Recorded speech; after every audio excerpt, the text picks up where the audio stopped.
Celebrating the connection with our pets. This is Animal Radio, featuring veterinarian Dr. Debbie White, groomer Joey Villani, news director Lori Brooks. And now, from the Red Barn Studios, here are your hosts, Hal Abrams and Judy Francis. And welcome. We have an incredible show for you today, and we're all going to do it on full stomachs because I believe Dr. Debbie's actually in the green room right now. She's cooking up hash browns for us.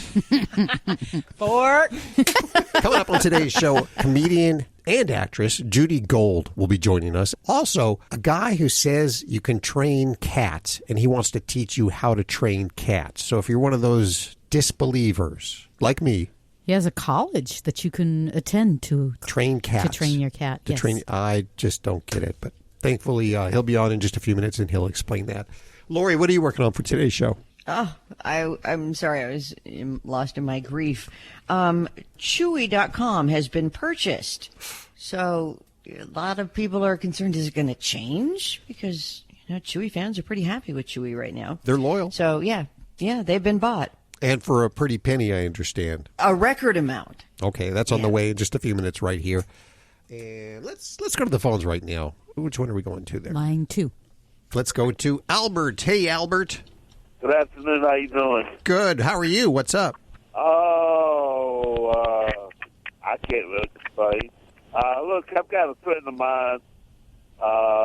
He's got a couple of Chihuahua dogs. One is very irate. He's tearing up his backseat of his car, and when he comes over there, comes to see me, he acts like he wants to bite me or try to get to me. And he's also got a little puppy. He's not even just a little baby puppy, and if I try to pet him, he'll snap at me. So I don't know what to do. How do I make amends with these dogs? Okay. Well, the big challenge is that, we need to talk to your friend because a lot of dogs are protective of their owners in certain situations, in their house, in their car, maybe when they're on a leash, and it can be a bit misguided, this type of protection. So it's good to be a little wary of strangers if you're a dog, but it's not good when it gets over the top and we're actually kind of nipping, biting, and outwardly demonstrating aggressively when it's not warranted. So this kind of falls on your friend. To having him encourage the dogs to respond to visitors in a positive way. So meaning that, say, if you're, coming up to him and he's just walking down the street and he's got his dog in his arms and that tries to eat you, then the goal would be is that, dogs really favor that height. So they're kind of like cats in this way. So being up high is kind of a sign of dominance. So for a little dog, when we pick them up and we cuddle them and go, okay, woo, woo, woo, and we're kissing on them and loving on them, we're telling them you're equal with me, and if someone's coming up, you've got every right to defend me. So and a dog that has an aggressive display in that way, one of the first steps that we'd ask your friend to do is put the dog on a leash and put him on the ground. And it automatically kind of changes the dynamics that he's no longer at your eye level and he's down a little lower. So that changes the dog's perspective and how they may respond. So that's one part of this. The other part is that you can be, as long as your friend agrees to this, you can be the deliverer of all things delicious. And this is where get permission. Make sure he's on board. He gives you permission for certain food items, but little bits of special treats, pieces of hot dog, pieces of string cheese, or maybe some other treat that they find especially attractive. This would be something that when you come to see your friend, I would say if he gives you permission, then you give that treat and an open hand, so you're not sticking your fingers out, and give that to the dog and let that just be the reward. Don't ask for anything else. Don't ask to try to touch the dog, scratch it, because you're going to push your luck and you're going to get your knuckle taken off, or, well, it's a Chihuahua, nibbled on. But use food as a reward, and have your friend kind of not encourage coddling and hugging on the dog if they're barking and demonstrating in an aggressive way. We want our dogs to be good citizens and friendly when we want them to be friendly, but still be on alert when it's a suspicious situation. Some dogs just get a little bit confused. And it's funny because I actually had the same conversation today with one of my clients who is the same thing. A relative's dog just always tries to attack them when they come up to them, especially if they're sitting on the couch and they lean over. It's the same kind of thing. We just need to change the dynamics there and And again, make sure that you're the good guy, the guy that brings the food, and that you don't try to push it and put the dog in an uncomfortable situation. So, and it takes time. Right. Well, you know what? I've had two situations within the last couple of months. I had one. There was a pit bull. He was full grown. He was running around loose. I guess the people didn't tie him up, and I would go up and he would growl at me, and finally, after I called the dog catcher, I didn't want to do that. He was hurt. He was limping, and I wanted to give him some help. So I just said, "Okay, what have you got against me? Why are you being mean to me?" And he came up to me, let me pet him. Mm-hmm. Yeah. Well, that's a different situation. A dog running at large, we have to be a little cautious with, because there's a lot of things we don't know. What startled him. But I would tell you, it is important to make sure that we do call some authorities to get this dog, picked up if you can't safely, collect it, because it's going to be at risk for, injury running at large. So, nobody wants to call, animal control. But if we really have an animal that we can't approach and we can't get safely, then it's really in their best interest to get them off the street so that they don't get injured. And correct me if I'm wrong. An animal can sense fear in a human. Sure. I mean, we give off, nonverbal cues. It's certainly, they're more likely to bite if they sense your fear, scare them, right? Well, that's only one of the things that will instigate a dog to bite. There's a lot of other things that you have no control over. You only have control over your behavior. You don't know if that dog's neutered or not. So, intact male dogs more likely to bite. As far as, has that dog been running? Has it been chased? Is it unsocialized? All of those things play a bigger role in a dog maybe triggering an aggressive display than whether or not you're showing fear. So, it's good to be confident when you're around dogs, but when you have unfamiliar dogs, I never ask anyone to be overly brave, because you don't know any animal, you don't know how they're going to respond, and just really be cautious in those situations. Well, they used to say, there's no saying that the waggling the tail, they're friendly, they're not going to bite you, but that's not true. No, heck no. I've been bit by dogs that do that. So, yeah. So no, it's a generalization and it's a characteristic. But there are some dogs that, for whatever reason along the way, they've been trained to, or they've been socialized in a way that they just don't learn the cues on how to tell another dog or another creature that they're uneasy, fearful, and then you can get a bite situation. So be careful out there, Albert. I don't want you getting bit going up on all these stray dogs. Right. I love animals. And I hate to see one hurt. I hate to see one abused. Yeah. And you mentioned, just before we close the call, I wanted to mention you have a friend who has the young Chihuahua. One great thing you can do as a pet owner, if you have a dog, and say you've had a previous Chihuahua that's been nippy or not good about new people, you want to expose them to other people. So what we do is we do puppy passing in the clinic setting. So if we have a new puppy, we ask, hey, can you hold this new puppy? We want him to get used to different people. We want him to get used to being handed from one person to another. And it's just a matter of becoming accustomed to that. And if we socialize our dogs and get them used to these kind of experiences when they're young, they can be more adaptable. So keep that in mind if you have a puppy like that. You're saying that people let me hold a treat or something in the palm of my hand and let him take it. He'll like me. If you are the presenter of something really yummy, then with time and repetition, he's going to learn that, hey, every time this guy comes around, I get this really great treat. So, maybe it's all right. So it's a way you'll build faith in him. He'll be faithful. He'll have faith that you're not a bad guy. Right. You know what a dingo is? Oh, sure. Yeah. They are really, really aggressive. And I'll let you go because I know I won't keep you tied up with a friend of mine had a dingo when I first met him. That dog would have me for breakfast, dinner, and supper, but after he got to know me, he was my best friend. Maybe the dingo ate your baby. What? The dingo ate your baby.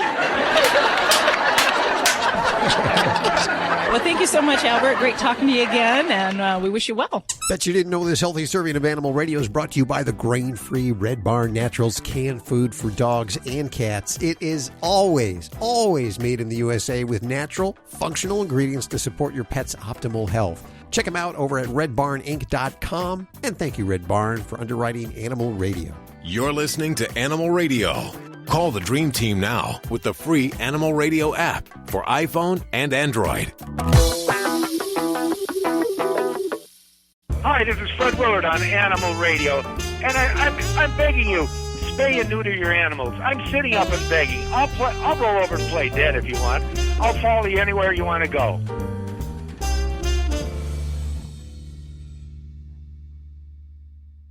Dogs or cats, horse or emu, animals are people too. Waterbeds were a big hit in the 70s, but lately they're a big hit with cows. Dairy farmer Kirk Christie says his cows give milk while resting on waterbeds and watching a flat-screen TV. He says the specially made cow waterbeds were a big hit with his cows from the beginning. They provide heat in the winter and cool them in the summer depending on the water he pipes in. Happy cows produce more milk, and since the waterbeds, milk production has jumped up 20%. Christie installed the TV because he said the cows were so used to just hearing his voice that when visitors came by, they'd get scared. Now they get a chance to meet new people on TV, and according to Christie, they like Oprah and Dr. Phil. He may be the only farmer offering his cows TV entertainment, but the waterbeds are here to stay. According to the manufacturer, there are over 150,000 cow waterbeds being used, and more orders are coming in every day, causing a lot of cows to ask, "Hey, Elsie, what's your sign?" I'm Britt Savage for Animal Radio. Animals are people too. Animal Radio. If you're trying to quit drinking or doing too many drugs, listen to me. You don't know me and we'll never meet. I had a problem like you once. I drank and used to party a little too much till it got out of control and almost ruined my life. I realized I needed help to fix my problem before it totally destroyed me. If you've tried to fix your drinking and drug problem and you know you can't do it alone, you need to call the National Treatment Advisors. They'll immerse you into a 30-day program to replace your old habits with new habits and totally change your life. And if you have PPO private health insurance, the entire program may be covered. Fix your problem right now before it gets any worse. Get clean. Call now and learn more. 877-247-1584. 877-247-1584. 877-247-1584. Hey, this is John Sally, and you are listening to Animal Radio. Go vegan. You're listening to Animal Radio. If you missed any part of today's show, visit us at animalradio.com or download the Animal Radio app for iPhone and Android. It's Animal Radio, celebrating the connection with our pets. Don't forget you can ask your questions from the free Animal Radio app for iPhone and Android and BlackBerry. And one of the great reasons to have the app is if there's ever a food recall. And let's face it, ladies and gentlemen, there's lots of food recalls. If there ever is one, you'll get notified on your phone or your device immediately. Is there one happening right now? There could be, but you know what? I don't know if you guys saw, but there is actually a food recall, and this is kind of outside of our realm, so you won't find it on our app. But did you hear about the potato product that's being recalled for people? No, I must have missed it. Okay, you're never going to guess why they recalled hash browns. And this, I believe, was on, I want to say, the East Coast, North Carolina, Maryland, Delaware area. It's crazy. They recalled hash browns because there were pieces of golf balls in the hash browns. Golf balls in the hash browns. Now, could pose a choking hazard, do you think? Absolutely, it could pose a choking hazard. You talk about food safety when it comes to animals. We panic about these things. How come people aren't talking about this stuff? I think this is crazy. Golf ball pieces in your hash browns. Yeah, usually it's something that's also manufactured in the same plant that contaminates the food or whatever. Golf balls and hash browns. I don't understand how that even happens. Yeah, so apparently the potatoes were harvested and golf balls were somehow incorporated in the harvesting process. So I guess, if you got a neighbor that, drives golf balls in your potato farm, it might not be good. No. Oh, there you go. So if you crack open your hash browns tomorrow and you need a golfing tee for it. I never understood why they said that word. I guess I'm not a golfer. Well, it's to alert other golfers that they could be hit with a golf ball. But why for? Why not just say, watch out? Yeah. I don't know. I mean, it goes back a long, long way. Okay, if you want to talk to Dr. Debbie or to Joey Villani, we'll go to the phones in just a couple of seconds. Also, in about 10 minutes, we're going to do a quick check of the animal news from the Animal Radio Network newsroom, which Miss Lori Brooks is presiding in. Well, I love, California is always first out there making new laws and different things. There's a law in California in a couple of cities that have already enacted this, but now they want to make this concerning your pets statewide, and we'll tell you what it is. Hi, Lee. How are you? Yeah, I had a question for Dr. Debbie. I got a 3-year-old Boston Terrier, and about 2 nights ago she went outside, and she come back in, and she was limping. And we didn't really think that much of it that night. But the next day, her paw up to her shoulder was swollen really bad. And we called our vet about it, and he said it sounded like a snake bite to give her Benadryl, which the swelling has gone down. But I was wondering, should we be worried about any kind of infection? Oh, geez. Yeah, definitely. Gosh. So, I mean, if it was a snake bite, your baby got off very lucky because a lot of pets don't survive snake bite. So I guess that's the first thing, that if we ever suspect a snake bite, get your little babies to the veterinarian. It's your vet important. didn't say come in? No, he just said that usually if they don't get bit, like around the facial area or in the mouth, that usually a snake bite, well, that's what he told us, that usually a snake bite, that all he would do is give her antihistamine.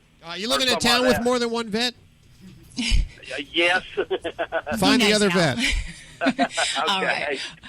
Well, as far as the big concern with snake bites is, there are different toxic potentials for different snakes. So maybe he knows something that I don't know about the snakes in your particular area. But when we're talking about things like the rattlesnakes, which are big in my Las Vegas area, those we do not mess around with, because it could be a matter of just a few hours and a pet can die from a snake bite. So the main effects tend to be, we see swelling, we see pain, and we can see a potential for infection. So yes, any snake bite that I see, my patients get put on antibiotics, but they get a whole heck of a lot more. So they can go into shock. So we give them IV fluids. We do give them antihistamines, but there's even antivenom, which is very important for some pets in helping to survive those snake bite misadventures, if you will. So yeah, this is another one of those emergencies. I don't hold back, and it's something we treat very aggressively, because pets can die very quickly from that. Now, that being said, your vet is definitely correct, and I agree with the fact that, bites on the head and the face are more serious because it's a much quicker path to the brain, if you will. And so pets that are larger or have bites on extremities may not have as serious a response, but you can have that individual who is, your Aunt Betty, who's allergic to bees, and if she gets stung, she goes into anaphylactic shock. And this can happen to any dog that has a snake bite. You just don't know which one's going to have that horrible reaction. Doesn't mean everyone's gonna, but it means you need to take that injury with the respect it deserves and get your pet to the vet. So, is that enough of a lecture from me? I don't know. Well, we actually never could find, a puncture wound or anything, and we're not really sure if it was a snake, because she had an allergic reaction like to an insect bite. Oh, yeah, definitely. And if you don't see, some telltale bite wounds, some draining sores, then it might not necessarily be a snake bite for your pet situation. But yes, you can have a really big swollen up leg. In our areas we have scorpions, which can cause a pretty good, even allergic reaction in some dogs, and that can even be life-threatening for some pets. But if we're suspecting it might have been a bee sting or some other kind of fire ant envenomation, something like that, then something like an antihistamine is very appropriate. But yeah, I don't hesitate if I'm worried that there's a snake, or that you have snakes in your area. Those are definitely the big red flags to be ready and be aware. Lee, last week we had a guy that called in whose dog got bit. He sucked the venom out of the leg of the bite, and then he got sick himself, and they both ended up at the hospital. So that's another thing you don't want to do. Not recommended, definitely. You're listening to Animal Radio. Call the Dream Team now with the free Animal Radio app for iPhone and Android. Admit it, you love your dog, and he is part of the family. So when choosing your next vacation, don't forget Fido. With just a little planning, the entire family can enjoy a road trip. To find the best vacation spot for Spot, subscribe to Fido Friendly, the travel and lifestyle magazine for you and your dog, where each issue includes hotel and destination reviews, where both you and Fido are welcome. Go online to FidoFriendly.com and find out what all the barking's about. This is an Animal Radio News Update brought to you by Fear Free. Fear Free takes the pet out of petrified and puts the treat into treatment. To learn more and find a certified Fear Free veterinary professional near you, visit fearfreepets.com. I'm Lori Brooks. The online pet product retailer Chewy, which rocketed to nearly $1 billion in reported sales in only 5 years, has set a record for the richest business acquisition in Internet history after being bought by PetSmart, the nation's largest pet store chain. Multiple sources familiar with this huge deal say the price for Chewy was $3.35 billion. Oh. Yeah. Wow. That's Makes not chump sad, change. Huh? Yeah. They sold out. For PetSmart, it is all part of the company's transformational journey after a kind of slowing or no growth period even. With $7 billion in revenue in more than 1,500 stores, 30-year-old privately held PetSmart in that chain has opened 73 new stores last year, but its same-store sales have been flat, not growing. By comparison, in recent months, Chewy says its revenue has exceeded $100 million a month, thanks to its legions of loyal shoppers. Ryan Cohen, he will remain at Chewy as the CEO. It was his brainchild, and he says Chewy will operate largely as an independent subsidiary. So that's great news for Chewy fans. This seems to be like the trend. Like Walmart is not making any more money in their brick and mortar, so they're going online. Same thing with PetSmart. They're not making money in their brick and mortar, so they're buying and acquiring online assets. So Exactly. It's actually a good move, I think, on their part. I got some inside people in PetSmart. Oh, you They do? were telling me prior to this that Chewy's was slaughtering them. They were slaughtering their business, and they needed to to do something about it. And I guess let's just buy them and be done with it type of deal. Smart move. Eliminate the competition. Sure. And, of course, if you keep the same CEO, hopefully you'll keep the same quality of service that Chewy had up to this point. Yeah. Yes. When Gordy passed, we got somebody knocked on the door, and there was a delivery of flowers. Wow. And it was from Chewy. Wow. Wow. Yeah. We were just amazed and so impressed. It was a really nice touch. That's a very nice token of appreciation. Yeah. Yes. Assembly Bill 485 is making its way through the California legislature. It is aimed at changing how cats, dogs, even rabbits become family pets. That would make it illegal for pet stores to sell dogs, cats, and rabbits from any source other than from a shelter or a rescue group. The authors of the bill hope that it's going to save thousands of pets' lives, put adoptions front and center for pets, and at the same time deal a major blow to puppy and kitten mills. Supporters of that bill say it takes clear aim at unscrupulous breeders who churn out pets each year while those animals suffer.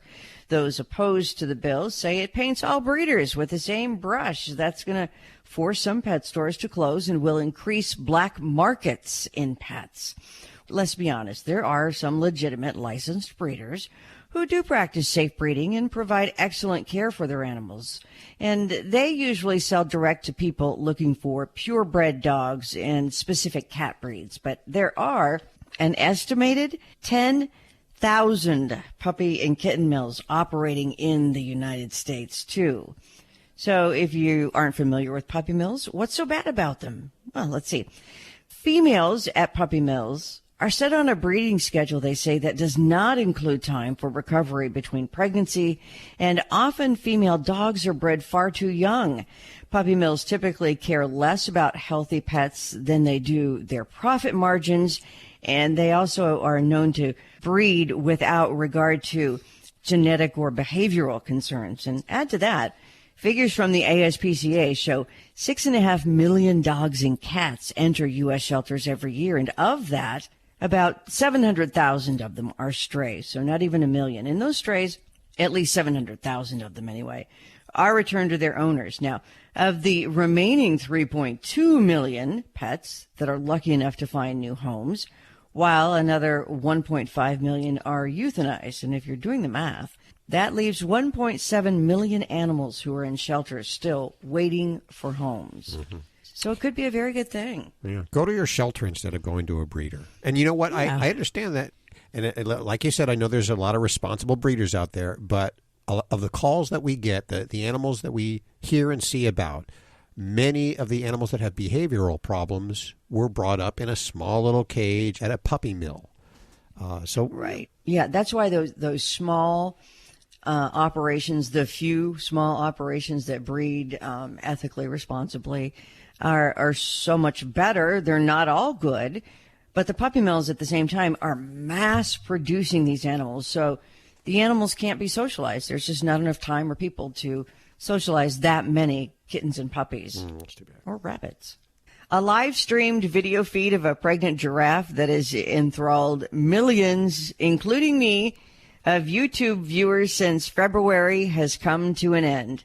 Come on, I bet you watched it too. Oh yeah, I saw it, and I'm not even a social media guy. I don't even get online to check out videos. And this was a video I had to check out, and there was like 1.5 million people watching at the same time I was, which is incredible. Wow. Yeah, you weren't alone by any means, Hal. Animal Adventure Park in rural upstate New York, which operated the Giraffe Cam showing April the giraffe and her new baby, has ended its project after some incredible interest. The Giraffe Cam made the park the second most live viewed channel in YouTube history, with more than 232 million live views since February. Better than some of the shows like on UPN or the CW. I mean, that's better viewership. I mean, it's incredible. Yep. Yeah. That's astronomical. And as you said, Hal, more than 1 million people were watching when April gave birth on April 15th. I'm Lori Brooks. Get more breaking animal news anytime at animalradio.com. This has been an Animal Radio News Update brought to you by Fear Free. The veterinarian isn't typically thought of as your pet's favorite place to go. With Fear Free, that all changes. To learn more and find a certified Fear Free veterinary professional near you, visit fearfreepets.com. Let's take another one for Dr. Debbie. We have Dwight. Hey, Dwight. Welcome to the show.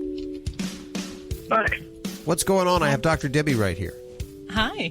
My neighbor has a chocolate lab, about 3 years old, and I just saw this the other day. He is eating his own waste. Oh, lovely.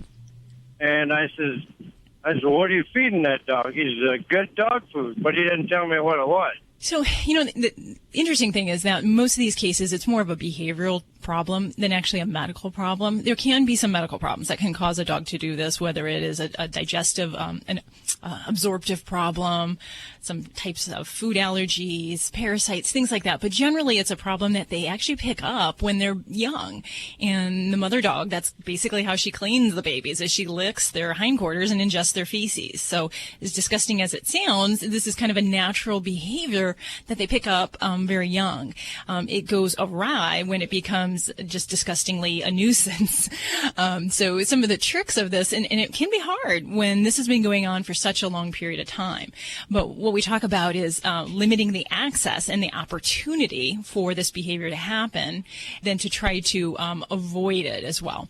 So the first thing that I would do is pretty much keep this dog under eyeballs watch anytime he's outside. If he's left alone to do his own own business, then he's going to potentially eat his own business when he has that opportunity. So you really have to go escort them outside, whether it take them out on a leash, or to actually, just kind of physically observe while he does his business. There are some deterrents that you can put in their food to make the stool taste bad, and you would kind of naturally think that stool tastes bad anyways, but dogs love it. So, but that can help. You just have to be consistent with that and actually let the dog try to ingest those stools. So that's kind of the big thing there. Now, some folks will kind of use Tabasco sauce or other bitter tasting things and put it on the stool to deter them. And that's fine if you can actually be that vigilant and follow around in the yard and put that on all the stool. But for me, I'd say I'd rather see folks spend their time picking up that poop, decreasing the opportunity, and, not waste your time putting, sauce on stool. It just sounds disgusting to me. But, he's got a real challenge on his hands if this has been going on for a while. We can nip it in the bud and we can definitely get control of it, but it's going to require, getting a handle on things behaviorally and access-wise. And, since he is doing this, it will increase his potential for things like intestinal parasites. So a visit to the vet, get that stool checked, screen him for parasites. And, a diet change might not be a bad idea as well, but I'd start with some of the simple things first and, go with that. Okay. All right. Well, you're a good friend, man, to be concerned about your friend's dog and eating poop. So I wish I had neighbors like that. Yeah, thank you. Thanks, Dwight. I have neighbors like that. They eat their poop. You're listening to Animal Radio. Call the Dream Team now with the free Animal Radio app for iPhone and Android. Hi, this is Paul Reiser, and you're listening to Animal Radio. Every minute you're here, you're not harming someone else. I don't know what that means. Yeah, puppy pads are convenient, but sometimes they're really gross. That's why the Animal Radio studio stunt dog, Ladybug, uses the Brilliant Pad self-cleaning puppy pad. We love how it handles number 1 and number 2. It seals away the waste and replaces dirty pads for us. Brilliant Pad keeps our home clean and smelling fresh. All we do is replace the roll once every few weeks, and the process is fast and clean. In fact, Ladybug gives it 5 paws up. Learn more about it at brilliantpad.com. Holy education! Hi, this is Burt Ward, Robin from the TV series Batman. You've got to keep listening to Animal Radio. Wowie zowie. They've got the best information. It's so entertaining. To the Batmobile, citizens! You're listening to Animal Radio. If you missed any part of today's show, visit us at animalradio.com or download the Animal Radio app for iPhone and Android.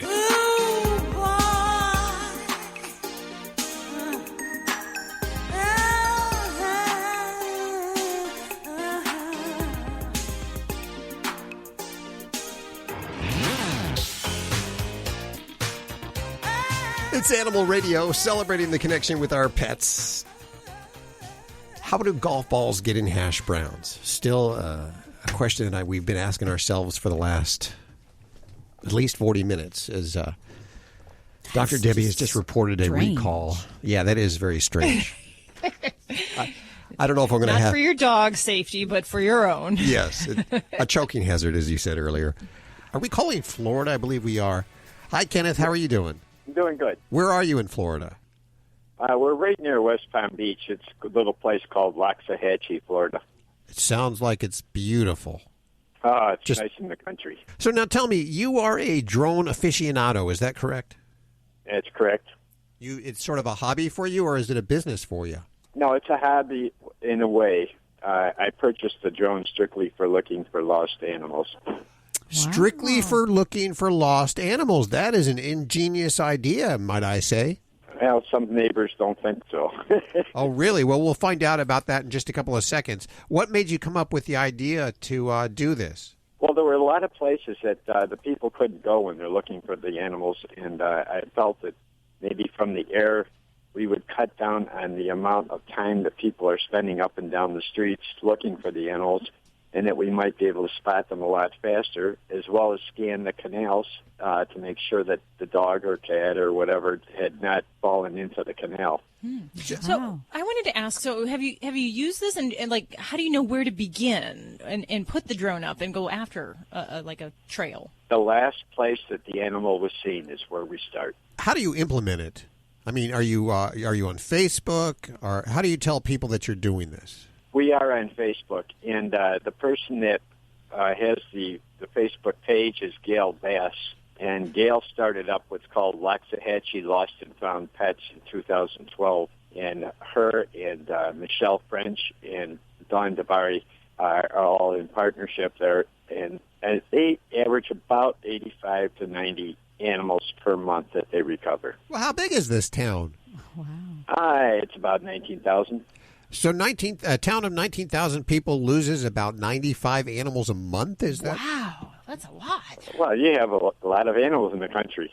I mean, everybody's got dogs, 2-3 dogs, many cats. And we lost a horse not too long ago that if I had known that the horse was loose at least a day before we found it was loose, we could have saved the horse. Now, I would imagine this consumes a lot of time that you're viewing video, I guess, or how does that work? The drone has an HD video camera on it. Okay. And when we launch it, the drone can stay up there for a half an hour, and then it has to come back and shove in another battery to go back up for another half hour. But we try and section off an area so we're not repeating our flights over the same area, and just keep searching there for the lost animal. What has your success rate been so far? Well, we found quite a few. The thing is not so much the drone. The drone can easily locate the animal. It's the girls that go out, and they're the ones that really should get so much credit, because they go out and go through the woods. They track up and down these roads, through the canals. They do so much. All I have to do is just locate it, and that's easy. Do you charge for your services? No. And we were called in Tampa for us to fly over there and look for a cat. And so she had a private jet come and pick us up and take us over there to Tampa. And, wow. And then flew us back. Did you find the cat?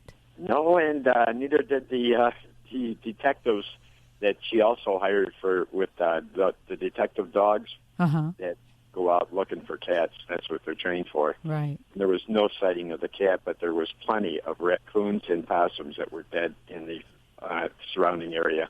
We are with Kenneth Hendrick. His hobby is drones, and he has a drone that he looks for missing pets, lost pets using it.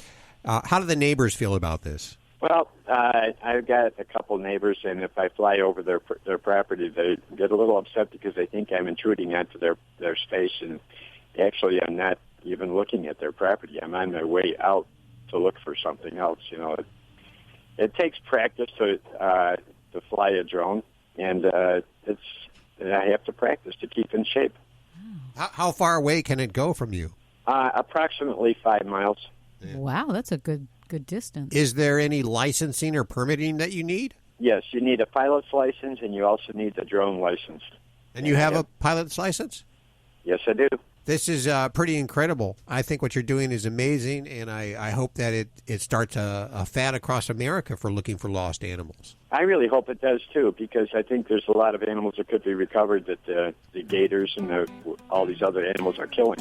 And it's just like losing your kid. You lose your kid, you're down in the dumps for a long time to come. Okay. Yeah, wow. Well, I thank you for visiting with us, and I encourage listeners to check out Loxahatchee. Loxahatchee, and it's spelled exactly the way it's pronounced, the same way it's spelled. Loxahatchee, Lost and Found Pets. And they have about 11,000 members. And a Facebook page, and we'll put links to that all over at our website at animalradio.pet. Thank you, Kenneth, for joining us today. Oh, thank you.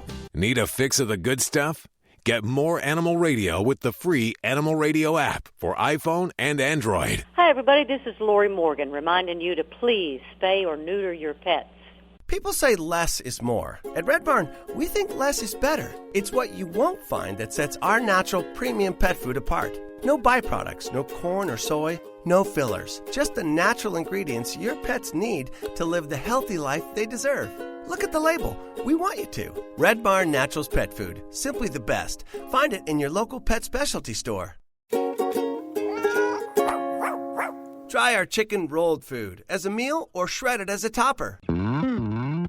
Celebrating the connection with our pets. This is Animal Radio, featuring veterinarian Dr. Debbie White, groomer Joey Villani, news director Lori Brooks. And now, from the Red Barn Studios, here are your hosts, Hal Abrams and Judy Francis. Coming up this hour, the very funny Judy Gold. Comedian Judy Gold will be joining us. Is it comedian? Are ladies called comedians? You know what? Everywhere used to be written that way, but now they're dropping that and just saying comedians. They're not doing everything's kind of gender neutral. It is, yeah. Okay. They're not making it specific like that anymore. I didn't know anymore. I'm so out of it. But she'll be here this hour with us. And also the guy who's apparently training cats. He's training people to train cats. And Yes. So that's coming up in a few minutes right here on Animal Radio. What are you working on, Lori? I'm going to tell you about this video channel, and people watched it for months, like 2-3 months and beyond, for April the Giraffe. Oh, yes. But there's a cliffhanger here for you, and we'll tell you what that is coming up. I watched it. Did you watch it, Judy? I'm so sick of it. Can I just tell you that I've had an employee watching for weeks, months at the desk with the April, the giraffe. I mean, every day the phone is plugged into the power source because your phone will die. Oh my God. What a waste of human time. I'm sorry. What do you mean it's a waste of human time? Where else will you see the birth of a giraffe? I didn't watch it. I watched it. You replay it. That's what it's all about. You videotape it, replay it. You want to see it happen at the time that it's happening, just in case, something bizarre happens. When that giraffe pops out, boom, just like that, onto a floor, a hard floor, well, sort of hard floor, pretty far down. Yeah. It was a little upsetting for me. Mother Nature is cruel, isn't it? How do you think giraffes have birth in the wild?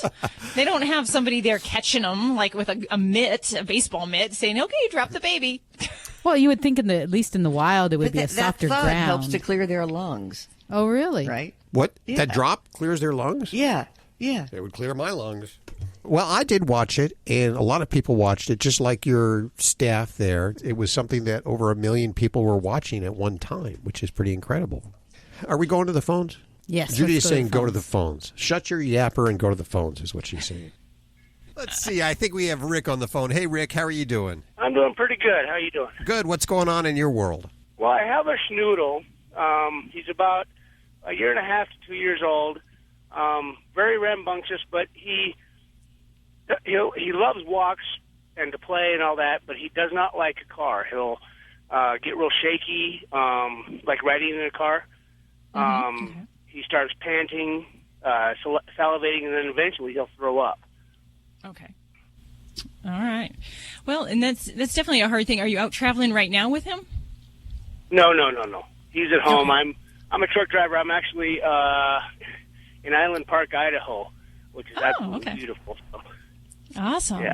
All right. Well, the trick with dogs that have problems in the car travel, there's two components to it. There's actually what's more of a phobia, which causes them to be fearful, trembling, shaking, drooling. And then there's the dogs that have true motion sickness. Now, a dog with true motion sickness doesn't have to go through those other symptoms. And in fact, a dog with motion sickness, it's really just when they get on those windy turns that they'll start to get nauseated and vomit. Right. However, a dog that has motion sickness can build up those phobias because they know what's going to come. So you can get an overlap of two problems here. So we have to address it that way. The first part, if we've got time and opportunity before car travel, the best thing we can do is condition a dog to the car. And that can be a very labor-intensive process where we gradually train them to being near a car, being in the car gradually that goes down the back of the driveway, and then eventually working up to going around the blocks. Now, every dog is different, and you can't push them. So we may spend, a week or two just getting them to do basic obedience, sitting right next to the car before we actually enter it. If we notice any fearful behaviors, ears are down and back, tail is low, slinking, looking around, licking the lips, then we're pushing them too far, and we don't want to take that next step and put them in the car and drive them around because we're not accomplishing anything. We're setting gotten ourselves further back. So gradually we build up to this. We practice this with treats, rewards, and then eventually we build up to those smaller bits of time getting around the car, driving the car, that we can hopefully build them up to positive experiences. So that's the hard and the long way to correct these type of things when we've got anxiety. Some of the short-term things that we do, there's a lot of different things. So some dogs, if we really feel that they have motion sickness, I may use a drug like Dramamine.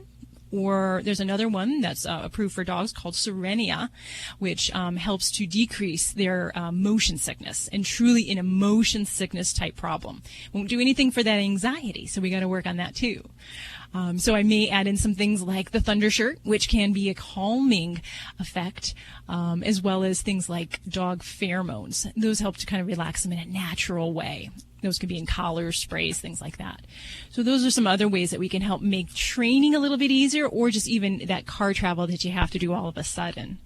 And I guess the other thing that I should mention is that when we are traveling with dogs in a car, we don't want them to run helter-skelter all around the car, because that can actually be very upsetting. It helps to feed their anxiety. The more they can run from window to window and drool and lick the glass, it really makes them very much nervous. So seatbelts or dog crates are a great way to keep them confined, and that'll help decrease some of that motion sickness that they'll have. And then the final thing, hey, I've even tried ginger snaps. Just like people, dogs can respond to the beneficial effects of ginger for motion sickness. So a couple ginger snaps or a little bit of some crystallized ginger can be very helpful about 30 minutes to 45 minutes before you travel. Okay. Yeah, he seems to shake. Yeah, I mean, even if I just bring him into the car, he'll start shaking. He's not real comfortable with it. So okay. Yeah, and that's where you'll have to step back to before you enter that car. You want to get some really yummy treats, pieces of nice American cheese, and you practice just going out to the car, sitting, opening the car door, but not getting in. Practice that until you can see that he's comfortable, and then walk him through the car, make him sit in the back seat, and then just walk right out. You're not going to make it seem any more threatening than that, and do that until you can do him comfortably with those behaviors. Okay. Thanks for your call, Rick. Hey, Tim, how you doing? Good. Well, hi, how are you? Very good, thank you. Well, what's going on in your pet world? Well, my roommate has 2 miniature schnauzers that bark horribly every time any of us come to the house, or anybody comes to the house for that matter. And we've tried the little barking box. That doesn't seem to faze them, and I need to know what to do with these dogs. Okay. And so the dogs have free roam of the house then? Yes, they do. Okay. And is this when, if you're in the house, someone comes to the door, they're barking, or is it just anybody coming to the door? Anybody coming to the door, and anybody can be home, and they'll still do it. Okay. And is one of the 2 dogs, or is there someone who's the instigator of the 2? No, they both do it equally. They do. Okay. Well, that would be easier if there was one. Well, the female may be more than the other one. The female, if I had to pick one, she's the one that starts it. Because sometimes there's one that kind of gets the fever going and the barking starts, and then any other pets or any other dogs in the household join in after that, and kind of alert has sounded. So the challenge is when you have multiple dogs that are doing this, and schnauzers, I got to say, are some of the more doorbelly barking type dogs out there. I know my brother-in-law is kind of battling some of these issues with his little schnauzer. It can become a challenge if we have more than one, because you can't isolate the effects one is having on the other. So what I try to do is find out individually how they behave in those situations with the other dog, maybe even out of the household at the moment, because that kind of tells us where we need to really work on, focus our efforts. And also because we're going to talk about doing some training steps that become very difficult if we have 2 dogs to kind of juggle their responses and to try to correct 2 dogs at the same time. But the challenge really comes is that once we're working on these guys, we're working on them individually. And there are different remedies. There's, the bark busters types things, the bark collars, and those are negative reinforcements for this behavior, which for some dogs can work. But I try to really strive for the positive reinforcement in working away from, some of those negative things, because we can't always keep a bark collar on a dog. We can't always count on them to work. I've known dogs that have worked around a citronella bark collar and make those suckers empty out, and they'll just keep barking until they're empty. So there are some tricks there. One of the big things is, I would say, we're going to work on really directing the attention towards something else, and we need to change the household routine. So if possible, in the household scenario, I would do things like come in a different door. Avoid using a doorbell or knocking on the door, putting a sign on, for your roommate, we're going to, use the back door. We're going to not use the doorbell for visitors. We're going to ask our friends and family to call by phone first before they come over so you can make preparations and be ready for that greeting. Along the same lines, we want to change how you're responding. So a lot of times dogs are barking when people come to the door because it's kind of their way of doing what we're doing. We get up and we run over and we scurry over to answer the door and we see who's there. They're just helping out and they're just doing what they can to let everyone know, hey, there's someone there. So what you kind of have to do is actually train them that if someone's at the door, you don't always get up and answer that. So it's kind of like a little test, and you can get your roommate involved with this where you have your pet, and I would suggest using a light leash, maybe even a gentle lead harness while you're doing some of this training, because you can maintain control very easily. And, when the person comes to the door, if they're knocking, whatever, we don't respond to that. We sit in the chair, we keep reading our book, we don't respond at all. We wait for the pet to settle down, for any kind of anxious behaviors to quiet down, and we keep practicing that. And we're going to basically kind of desensitize to the approach of someone to the door, to the doorbell, to the knocking, any of that. It takes time, a lot of repetition, but that is an important step as we are kind of getting directed towards that. Other things we want to do is when you enter the home, we want to make sure we decrease the excitement level of the greeting. So if you come home and you're like, hi, how you doing? Woo, glad to see you. Yay, let's go outside, let's go potty. If you're making that a really high, amped up experience, you're actually kind of contributing and feeding that behavior because they're counting on some kind of reward when someone comes to the door, whether it's someone they're going to see or maybe it's you or your roommate or someone else. There's some kind of reward there. So we want to tame down those greetings and make that something that's kind of low key. You're listening to Animal Radio. Call the Dream Team now with the free Animal Radio app for iPhone and Android. People say less is more. At Red Barn, we think less is better. It's what you won't find that sets our natural premium pet food apart. No byproducts, no corn or soy, no fillers. Just the natural ingredients your pets need to live the healthy life they deserve. Look at the label. We want you to. Red Barn Naturals Pet Food. Simply the best. Find it in your local pet specialty store. Try our grain-free rolled food. It's protein-packed with less risk of food sensitivity. Hello, this is Jane Goodall on Animal Radio, and I'd just like everybody to realize that each day you live, you make some difference on the planet, and you can choose what kind of difference you're going to make.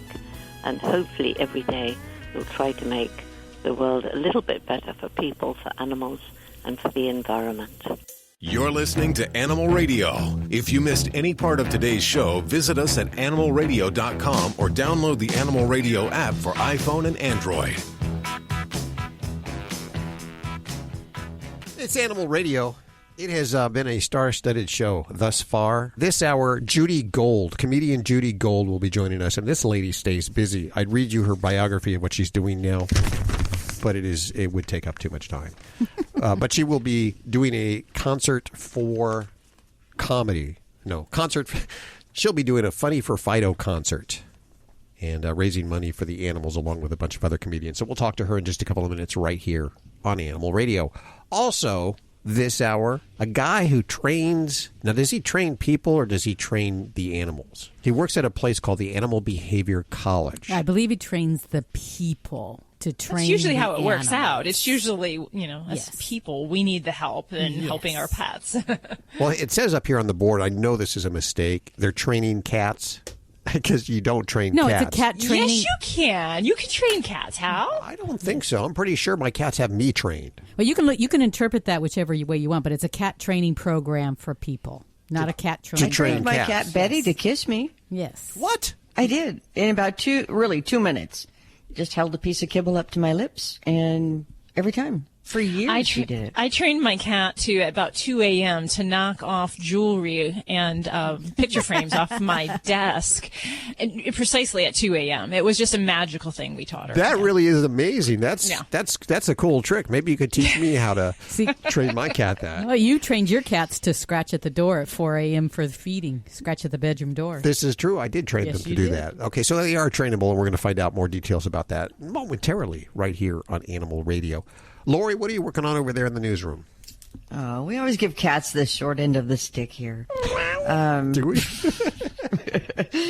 I just remember a friend whose cat would like jump on your head in the middle of the night, or he would go against the window and rattle the blinds, and she would end up throwing a pair of socks at him or something. It was just funny. But that's a cat. We're going to talk about how a dog. It's usually a dog, I guess, that can make you smarter with the anthropomorphization. That's a hard word to say. It is. They should change that word. We need a better word. Anthropomorphism. Yes. Nobody it's here attributing human qualities to non-humans, like thinking that a car is lazy or stubborn. Yeah. Well, that shows that you have empathy if you can do that. Even if a car can't understand you or have feelings. I talk to my car. What do you say to your car? Just when she's doing really good, she's doing, going up a hill or something. Yeah, it's a she. How do you know it's a she? Because it's Big Red. That's her name. Oh, I didn't know if you had to look between the tires or. No. That's funny.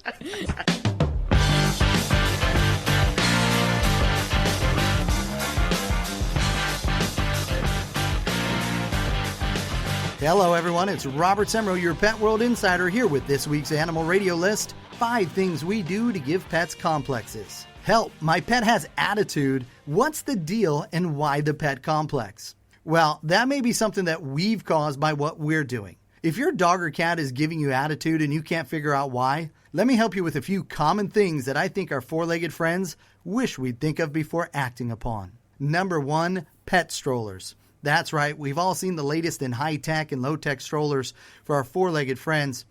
Nature bestowed them with 4 legs so that they could ride comfortably in a wheeled contraption meant for those who can't walk or haven't yet learned to walk. Hey, I admit it, it's certainly cute and sometimes it's medically necessary. But let's make sure they're getting plenty of exercise. Remember, we do have a pet obesity crisis. Number 2, clothing for pets. I know I'm the pawtographer, and I am certainly guilty of loving a pet in a cute outfit, and I can appreciate the work of pet fashion professionals. However, unless it's a need, and I'm thinking of you short-haired pets in the winter, sweaters, clothing, and costumes can be very uncomfortable and even cause overheating issues for our pets.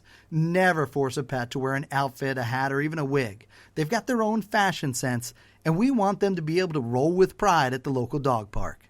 Number 3, Snuggies for pets. That's right, it's a separate category because while pets have a natural nesting instinct, you don't see them trying on sweaters or blankets at the local flea markets. I went there. Dogs and cats enjoy warmth, but enjoy freedom more. I look ridiculous in a human Snuggie, and dogs might just send me a fragrant message if I wrap them in a dog Snuggie. Being wrapped up as a baby or when scared can give them comfort, but wearing a blanket around if you're not a Charles Schultz character can get you laughed at during a dog park visit. Number 4, pet shoes and socks. Again, if you're a rescue dog climbing over dangerous debris, by all means, get some safety footwear in place. If you're a senior who slips on tile floors, it makes sense to have socks and shoes for your paws. But if you're a dog or cat being forced to wear shoes or socks to be fashionable, remind your pet parents that you sweat and regulate your body temperature through the pads of your paws. Prolonged covering can be harmful. In pet bling, pets are more blingy than ever. From necklaces to toenails to tiaras, I can appreciate showering your pets with love, but keep in mind that these shiny objects look more like toys and distractions than fashion statements for your pets. Ah, heck, now I know why my pets have so many complexes. I'm putting down the Snuggie right now. Remember, your pet trusts you and wants you to be happy. Make sure you're giving them the same consideration.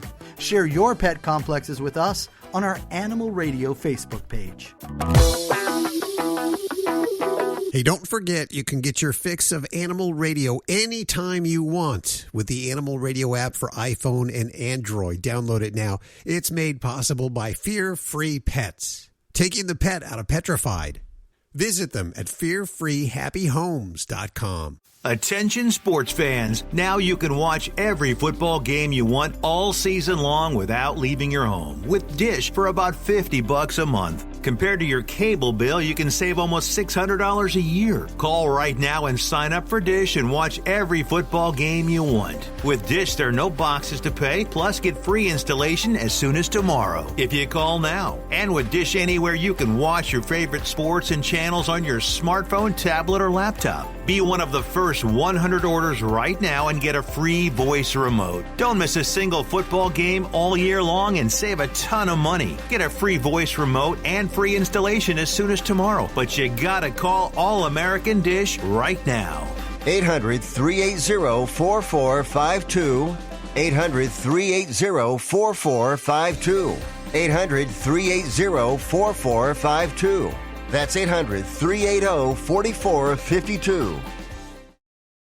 Alan Cable, welcome to Another Mess. Let's start it off right with your beer news watch. Beer for dogs? We plan on getting a Rottweiler. Well, any vet will tell you dogs should never be given beer. Their livers don't metabolize alcohol the same way we do, and things like hops can hurt many dogs. It's sad that dogs up until this point couldn't enjoy beer, but a company called Wolf and Brew released a beer specifically for dogs. Are you ready to enjoy one with your dog? I'm just in my boxers right now.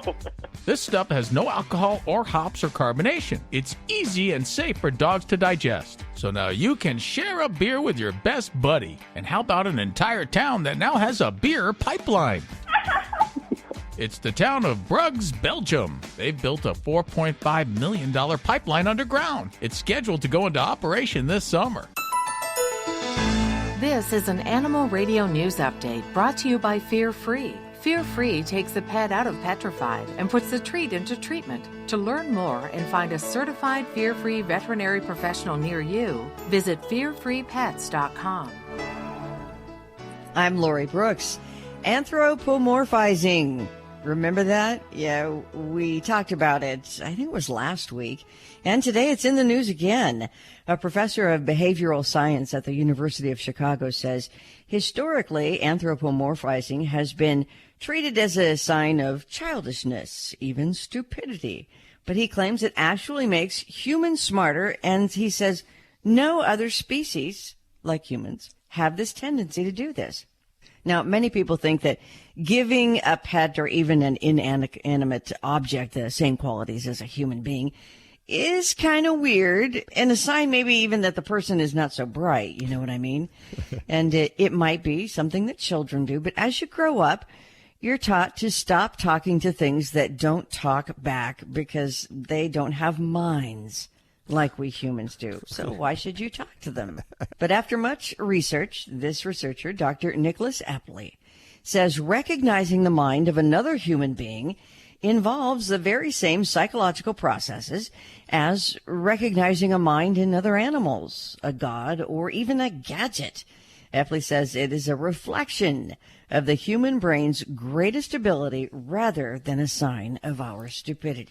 You talk to your animals. Judy, you talk? I talk to my animals. I talk to other people's animals. Sometimes they make more sense than you know, humans. When I was in nursing school, we had courses on pediatrics. They talk about how when you talk to a baby, that coochie-coo mama talk, you know, that you do to babies, it actually makes the babies smarter. It's not such a bad thing. So when I'm talking to my cat and baby talk, I'm making it smarter. Well, you're not supposed to talk baby talk when they're babies. Adult animals don't like baby talk. Oh. There was a study done. That might be true, Judy.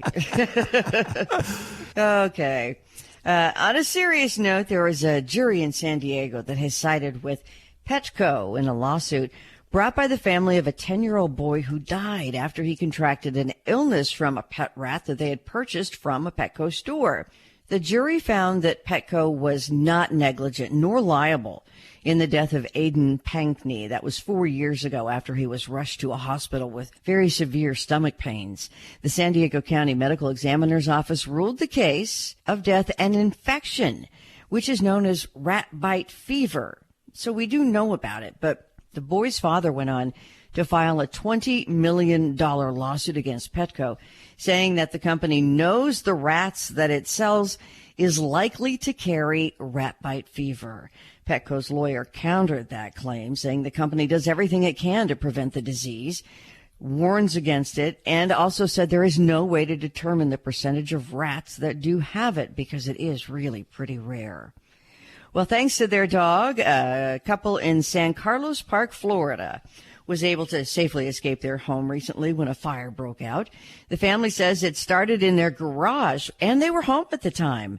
But they were able to make it out alive and safely because of their dog, Mia, who started barking and then alerting them to the crackling and popping noises that were coming from the garage. And so she literally went and got her pet parents and then took them back to the garage door so that they would open it. You know, it was a mission for her. They opened the door, saw the flames. Within 2 minutes, the home was engulfed in smoke. Wow. So more lives saved thanks to dogs. I love it. I'm Lori Brooks. Get more breaking animal news anytime at animalradio.com. This has been an Animal Radio News Update brought to you by Fear Free. The veterinarian isn't typically thought of as your pet's favorite place to go. With Fear Free, that all changes. To learn more and find a certified Fear Free veterinary professional near you, visit fearfreepets.com.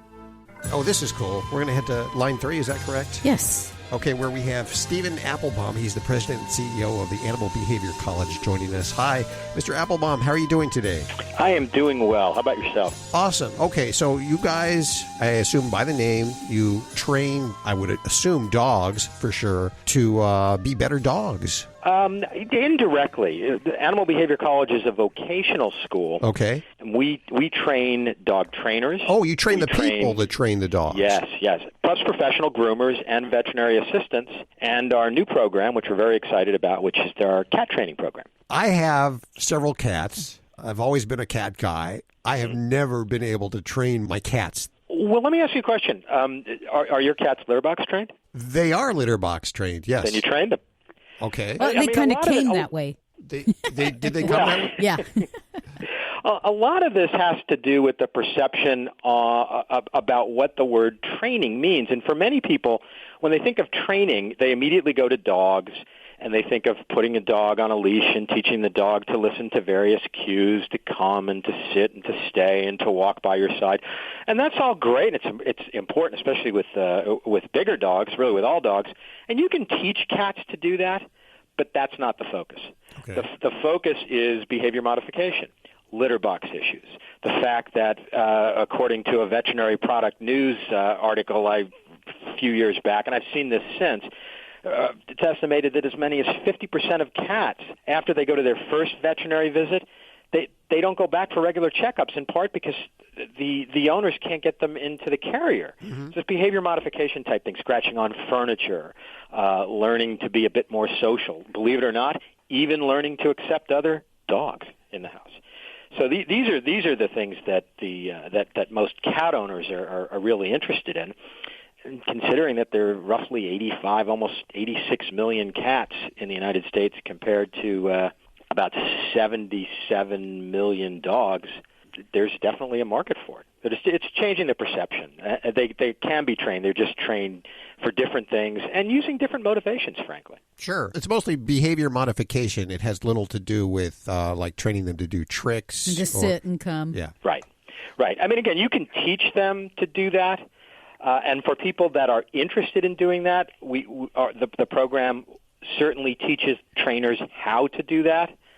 But it's not a trick training course. It's really focused on practical behavior problem solving, which is, again, what most people are interested in and why cats are rehomed. Are most of your students someone with cats or someone who wants to do that as a job? Most of the students are likely to be cat owners who want to also make a difference in the lives of other cat owners and, of course, the cats. There will certainly be some that may not have cats at all and are looking at this, in part because just because you don't have a cat doesn't mean you don't care about making their lives better, and also because it allows dog trainers or veterinary people to offer an additional set of skills which makes them more marketable. So there are a lot of reasons why people will do this. Where are you located, and is this an online course? It's a combination. We're located in Southern California, in Valencia, which is north of Los Angeles.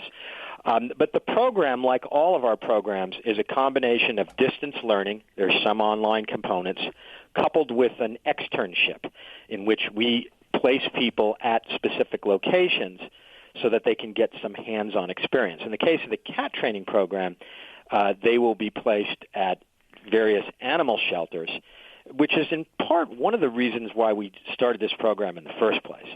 And looking at the, I've been training professionally. I was a professional dog trainer for years, since the early 80s. And I remember for a very long time, the mantra that would come out of animal shelters was spay and neuter, spay and neuter, spay and neuter, which is a very important message and one we wholeheartedly agree with.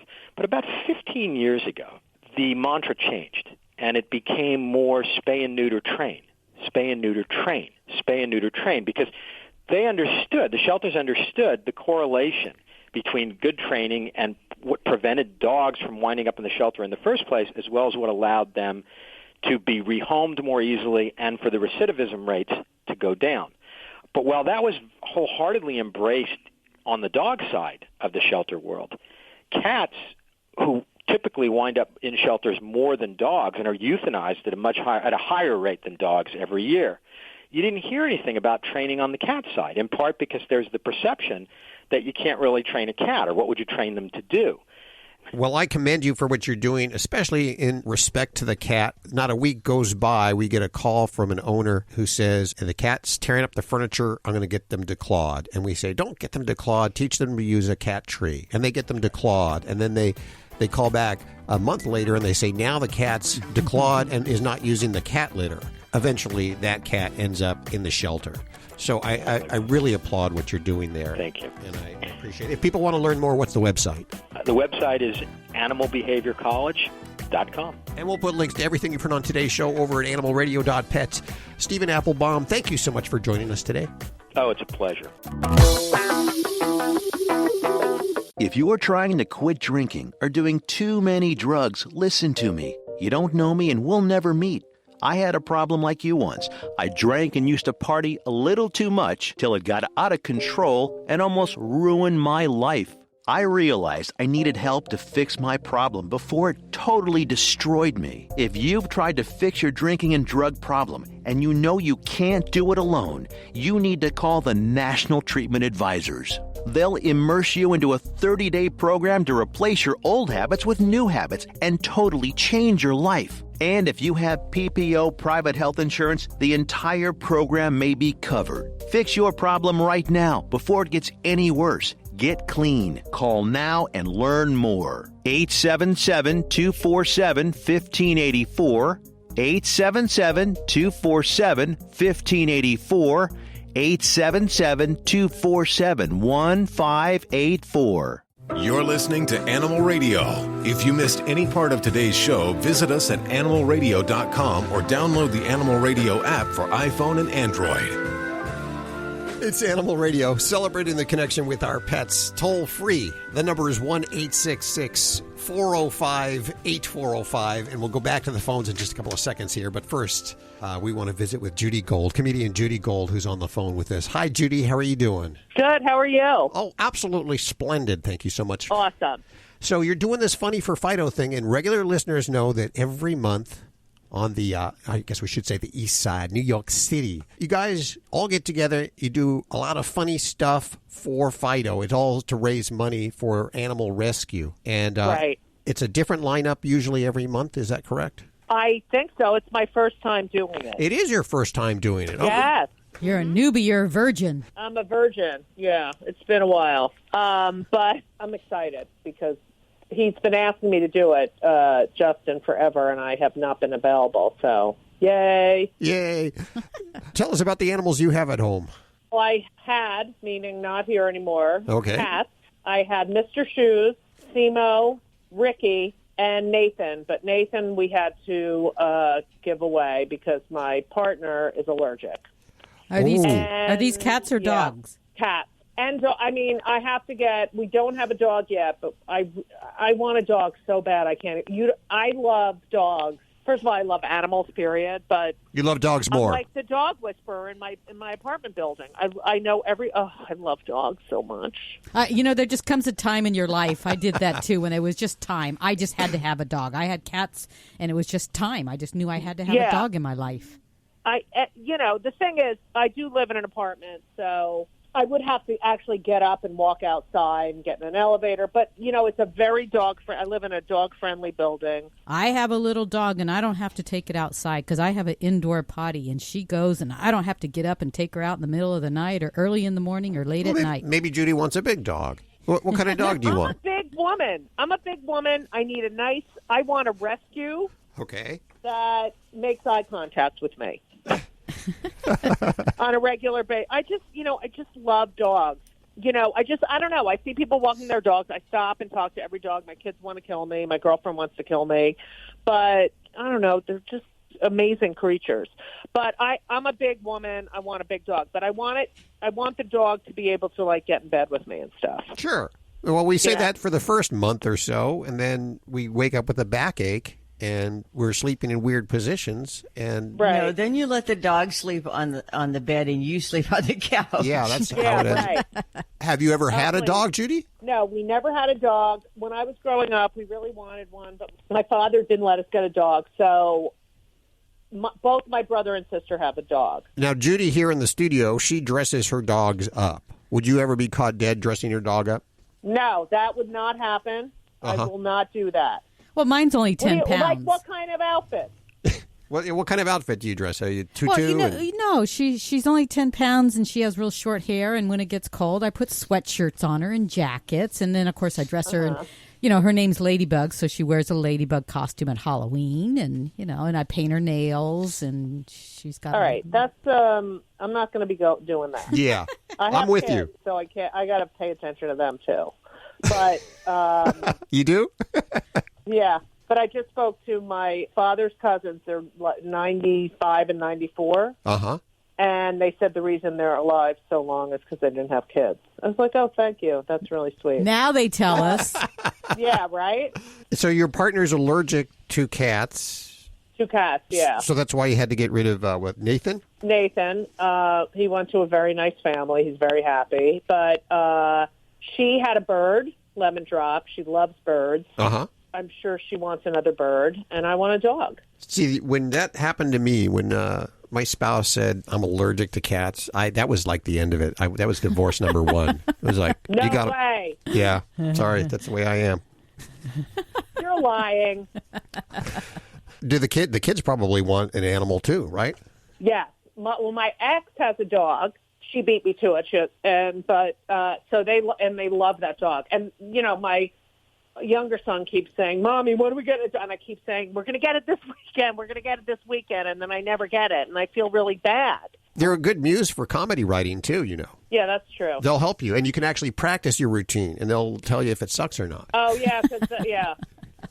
I do it in front of people, and it's not always... Yeah, probably get a better response sometimes from the dog. Yeah. And you get to go to the dog park and meet other dog people, and it's a whole lifestyle here. It absolutely is. Well, it is, all across the country, different places. But New York City, it is very much a lifestyle because everybody has to take their dog out so they actually socialize with each other, it seems like. Right, and they have to get it has to get, exercise, and so they go to the dog park and they all know each other. It's like a cult.